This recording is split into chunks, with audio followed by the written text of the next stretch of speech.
Assalamualaikum warahmatullahi wabarakatuh. Kami akan membentangkan pelaksanaan prosedur pemerhatian, penilaian dan pentaksiran menggunakan kaedah senarai semak. Kami telah bina senarai semak berdasarkan kesesuaian ciri-ciri perkembangan yang dapat dinilai menerusi video yang ditonton. Sebelum saya teruskan dengan penjelasan tentang video tersebut, saya akan jelaskan tentang maksud ataupun gambaran mengenai tajuk yang akan dibentangkan, iaitu pelaksanaan prosedur pemerhatian, penilaian dan pentaksiran menggunakan kaedah senarai semak. Pemerhatian, penilaian dan pentaksiran merupakan satu proses yang sistematik untuk mengumpul maklumat tentang perkembangan murid bagi membantu guru membuat penilaian terhadap mereka dengan tujuan mengenal pasti tindakan susulan yang sesuai untuk membantu murid mencapai objektif pengajaran dan pembelajaran di prasekolah. Perkembangan yang akan dinilai dalam senarai semak ini pula ialah perkembangan kognitif. Kemahiran kognitif ialah kebolehan individu untuk berfikir, memberi pendapat, memahami, mengingati perkara-perkara yang telah berlaku di persekitaran mereka dan melakukan aktiviti mental yang lain. Kemahiran kognitif penting bagi membolehkan kanak-kanak mengikuti pembelajaran dengan baik. Memahami dan memberi respon secara bertata susila terhadap arahan yang mudah. Dalam video pertama kita dapat lihat kanak-kanak memberi respon dengan meniru perbuatan guru seperti menyarap dan melompat. Popcorn kernels, go for it. I would like to move my shoulders. Awesome. Very good. We're starting to grow. Slowly start coming up. Slowly start coming up. Awesome. Oh, we're getting tall. Look at Ben, he's growing so fast. We're coming up. Oh, you can arch your back just like a cat, just like our book. Then we start to come up. Oh, and we're beautiful flowers. Kanak-kanak mengenal anggota badan dan mereka juga menunjukkan anggota badan yang disebut oleh guru mereka dengan betul. They have 2 feet. Can you point to your 2 feet? There they are. 2 ears. 2 legs. I have 2 knees. Where's your knees? Kanak-kanak perempuan yang berada di depan dapat menulis huruf besar dengan betul, iaitu huruf A, dan kanak-kanak yang lain juga dapat membunyikan huruf vokal dengan betul. Oh, friends, waiting.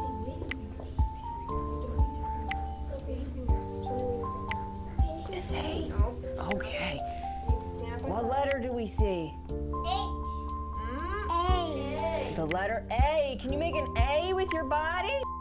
Guru menulis nombor 1 ataupun huruf I pada papan putih kecil dan murid-murid meneka huruf I dan nombor 1, dan apabila guru memberitahu bahawa itu adalah nombor, murid-murid memberitahu guru bahawa itu adalah nombor 1. Jadi dapat dilihat kanak-kanak dapat membezakan antara huruf dengan nombor. So here, does anybody know what that number is? What is that? Number. Number. Can you make a number 1 with your body? Show me a number 1 with your body. Good job, Keegan. Show me, Oh, Josh. nice tall number 1s. Untuk pemerhatian, penilaian dan pentaksiran untuk video kedua ni tentang perkembangan kognitif kanak-kanak.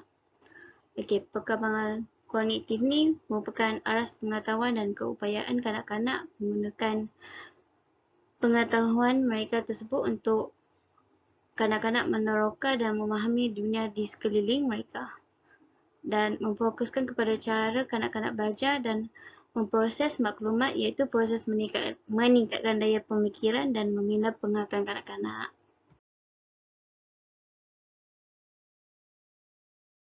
Perkembangan kognitif yang pertama, kanak-kanak tersebut dapat mengelaskan bentuk dengan betul, dan kanak-kanak itu juga mempunyai kemahiran motor halus yang baik kerana boleh memegang pensel dan memadankan bentuk menggunakan pensel dengan betul.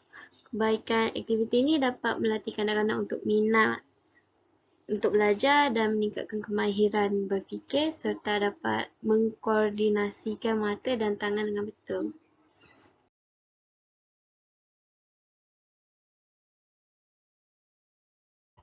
Perkembangan kognitif yang kedua, kanak-kanak tersebut boleh memadankan huruf abjad dengan betul. Hal ini menunjukkan kanak-kanak tersebut itu boleh mengenali huruf abjad dan boleh menyebut huruf abjad tersebut.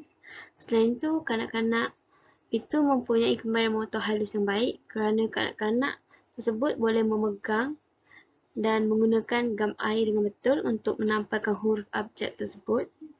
Kebaikan aktiviti ini dapat membantu kanak-kanak untuk membaca kerana melalui huruf abjad dapat menarik minat mereka untuk membaca bahan bacaan sesuatu yang asas kepada yang lebih kompleks dan membantu kanak-kanak untuk mengkoordinasikan mata dan tangan dengan betul.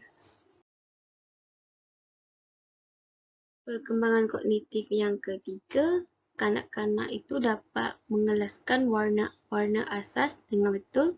Kanak-kanak itu juga mempunyai kemahiran motor halus yang baik kerana boleh memegang dan memadankan warna asas dengan menggunakan batang aiskrim.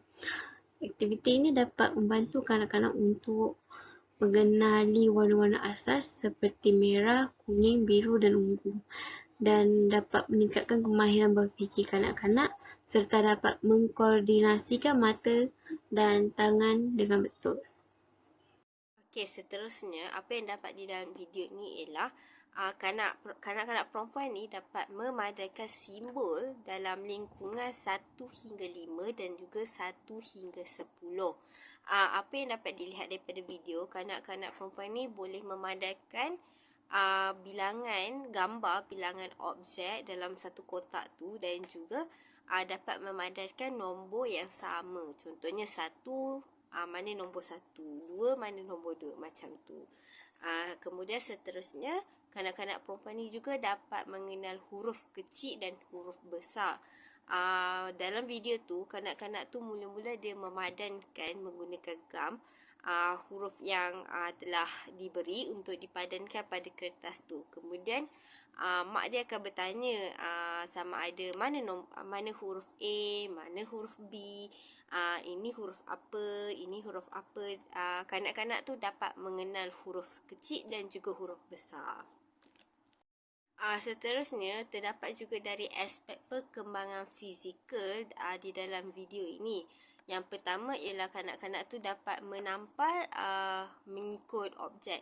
Maknanya kanak-kanak ni dia dapat menggunakan motor halus seperti menampal huruf yang diberi oleh mak dia dengan betul dengan menggunakan gam. Dan seterusnya, kanak-kanak ni dapat memegang pensel untuk menulis huruf dan juga nombor.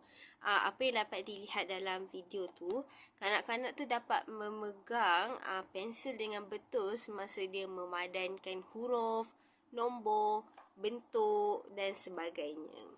Jadi, itulah antara perkembangan kognitif dan juga perkembangan fizikal yang terdapat dalam senarai semak yang kami lakukan berdasarkan video yang diberi.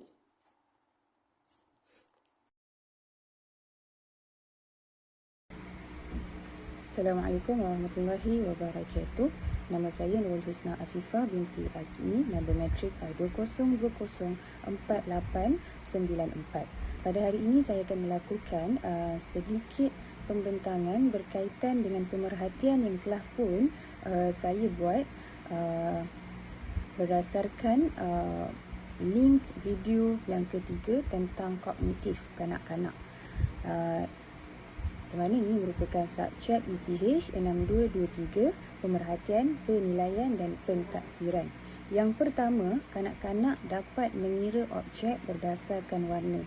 Di dalam video tersebut, bapanya menyuruh kanak-kanak tersebut untuk mengira objek yang berwarna biru daripada objek yang terletak secara berterabur di atas meja. Kanak-kanak tersebut tidak dapat mengira dengan tepat bila mana susunan objek yang berterabur dan apabila disusun semula, kanak-kanak tersebut dapat mengira dengan tepat. Yang kedua, duit shilling disusun secara selari dengan kuantiti yang sama. Kanak-kanak dapat mengenal pasti kuantiti yang sama, tetapi bila mana diletakkan secara tidak selari, kanak-kanak tersebut tidak berjaya untuk mengenal pasti kuantiti duit shilling tersebut. Dan di dalam minit yang selanjutnya, kanak-kanak tersebut dapat meneka dengan tepat kuantiti tersebut walaupun kedudukan duit shilling itu tidak selari dan telah pun berubah. Yang ketiga, air di dalam cawan. Kanak-kanak tersebut didapat mengenal pasti kuantiti air yang sama banyak di dalam 2 gelas yang sama saiz. Bila mana satu daripada air tersebut dituang ke dalam cawan yang lebih kecil, kanak-kanak tersebut gagal untuk mengenal pasti air lalu mengatakan bahawa cawan yang lebih besar tersebut mempunyai kuantiti air yang lebih banyak. Sedangkan kuantiti air tersebut adalah sama, namun saiz bagi cawan tersebut yang berbeza. Dan yang keempat, drumstick. Kanak-kanak ni dia dapat mengenal pasti saiz panjang drumstick yang sama apabila diletakkan secara selari, dan dia gagal apabila drumstick tersebut diubah kedudukan mereka. Okey, yang kelima, apabila kanak-kanak tersebut meningkat umur, segala ketidakkepastian dan kekeliruan dapat diselesaikan dengan mudah dan dapat menjawab semua soalan dengan tepat dan yakin. Ini merupakan pemerhatian yang telah pun saya dapat ketika melakukan ketika menonton dan juga melihat video berkaitan dengan kognitif kanak-kanak di dalam link video yang telah pun diberikan. Assalamualaikum warahmatullahi wabarakatuh. Saya Nurul Natasha binti Muhammad Isa. Namometri I20204772. Kami akan membentangkan tentang pemerhatian terhadap video ketiga, iaitu berkaitan dengan perkembangan kognitif kanak-kanak. Sebelum itu, saya akan menerangkan apa itu kognitif. Kognitif merupakan aras pengetahuan dan keupayaan kanak-kanak menggunakan pengetahuan tersebut bagi memahami dunia di sekitar mereka. Dan perkembangan kognitif ini memfokuskan kepada cara kanak-kanak belajar dan memproses maklumat, iaitu proses daya fikir atau membina pengetahuan kanak-kanak. Seterusnya adalah perkembangan kognitif kanak-kanak, iaitu merujuk kepada proses perkembangan pemikiran mereka yang melibatkan pemprosesan maklumat, penaklukan, pengembangan bahasa, perkembangan intelektual dan ingatan. Dan kognitif kanak-kanak juga membantu mereka meneroka dan menyelesaikan sesuatu. Dan perkembangan kognitif penting pada awal kanak-kanak melalui masa remaja kerana ia berkaitan dengan perkembangan otak. Dan perkembangan proses pemikiran membolehkan kanak-kanak memahami dunia di sekeliling mereka. Seterusnya, saya serahkan kepada rakan saya untuk menjelaskan tentang hasil pemerhatian terhadap perkembangan kognitif kanak-kanak pada video yang ketiga.